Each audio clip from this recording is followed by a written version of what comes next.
नमस्कार। बहुत बड़ी खबर इस वक्त की यह है कि रिया चक्रवर्ती और उनके साथ साथ दीपेश सावंत हो या शोविक चक्रवर्ती हो, यानी तमाम 10 जिनके लिए जमानत की अर्जी डाली गई थी वो अब पूरी तरह से खारिज कर दी गई है, यानी रिजेक्ट कर दी गई है। सेशंस कोर्ट ने अभी कुछ देर पहले ही ये जो फैसला है ये सामने निकल कर आया है कि जो जमानत की अर्जी है वो इस पे नहीं मिलेगी, क्योंकि जैसा हम लगातार आपको बार बार अपनी हर रिपोर्ट में बता रहे हैं कि ये जो पूरा का पूरा मामला है इसमें सिर्फ ड्रग्स कंज्यूम करने की बात नहीं है बल्कि उसकी धांधली की भी बात है, उसको कलेक्ट कर कर आगे बढ़ाने की भी बात है। ये एक नेक्सस कहीं ना कहीं पूरी तरह से सामने निकल कर आ रहा है, जिसमें सेक्शन 27A के तहत जो है ये एक फांस है जो रिया चक्रवर्ती और उसके साथ साथ चाहे शोविक हो चाहे दीपेश सावंत हो, क्योंकि आपको वो चैट्स याद होंगी, हम लगातार अपने इस चैनल पर आप लोगों को वो सारी चैट्स बताते हुए आए हैं, दिखाते हुए आए हैं कि किस तरह से ये पूरी की पूरी बातें इन सब के बीच एक पर्टिकुलर ग्रुप में चल रही थी। ये एक ऑर्गेनाइज्ड फॉर्म ऑफ नेक्सस था जिसके जरिए ड्रग्स को न सिर्फ अपने तक रखा जा रहा था। देखिए, एक बात ये होती है कि आप खुद कंज्यूम कर रहे हैं तो फिर थोड़ा सा कानून उसके खिलाफ आपको ढील दे देता है, लेकिन जैसे ही ये पता चलता है कि आप सिर्फ खुद कंज्यूम नहीं कर रहे हैं बल्कि ये थर्ड पार्टी पे भी जा रहा है, मतलब आप किसी और से मंगा रहे हैं किसी और के जरिए।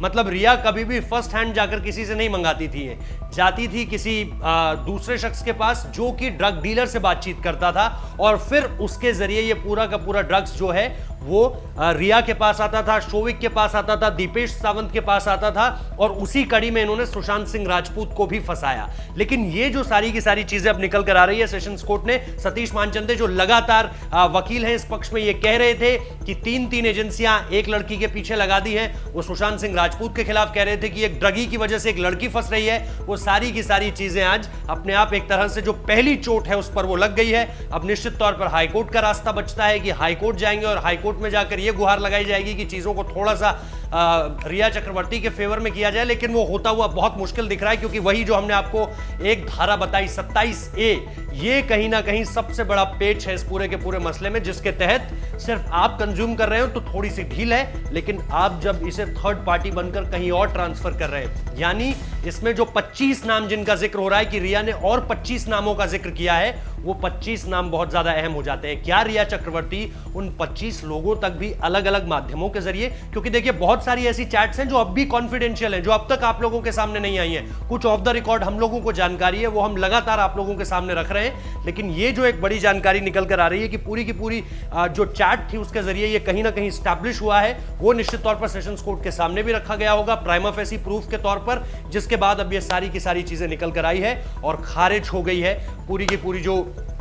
कोशिश थी एक, उस पर ये बहुत बहुत बड़ी चोट है। अब देखना दिलचस्प होगा कि यहां से कार्रवाई कैसे आगे बढ़ती है, क्योंकि अभी तो सबूत और जुटाए जाएंगे, अभी तो चीजें और निकल कर सामने आएंगी, अभी तो ये जो पूरा नेक्सस है इसका खुलासा होना है और आपको पता चलेगा कि इसमें सिर्फ एक रिया चक्रवर्ती, दीपेश सावंत या शोविक चक्रवर्ती या उन तमाम 7 लोग जो बाकी 7 और लोग हैं, यानी कुल मिलाकर ये 10 के 10 लोग जो इस पूरे के पूरे नेक्सस में जिनका नाम सामने निकल कर आ रहा है, उनके अलावा भी कई और लोग हैं। अपडेट्स आपको यहां पर रिया चक्रवर्ती से जुड़ी हर मिलेगी, सारी अपडेट्स यहां पर आपको लगातार मिलती रहेंगी, क्योंकि इस केस पे लगातार अपडेट आता रहेगा, सिर्फ आज नहीं बल्कि आने वाले दिनों में भी। तो हमारे चैनल को सब्सक्राइब जरूर कर लीजिए, नोटिफिकेशन बेल बजा दीजिए, कमेंट करना मत भूलिए कि क्या आप इस फैसले के पक्ष में हैं, क्योंकि हम निश्चित तौर पर डंके की चोट पर आप लोगों को यह बता रहे हैं कि यह रिया चक्रवर्ती के साथ बिल्कुल सही हो रहा है। बहुत बहुत शुक्रिया इस वीडियो को देखने के लिए।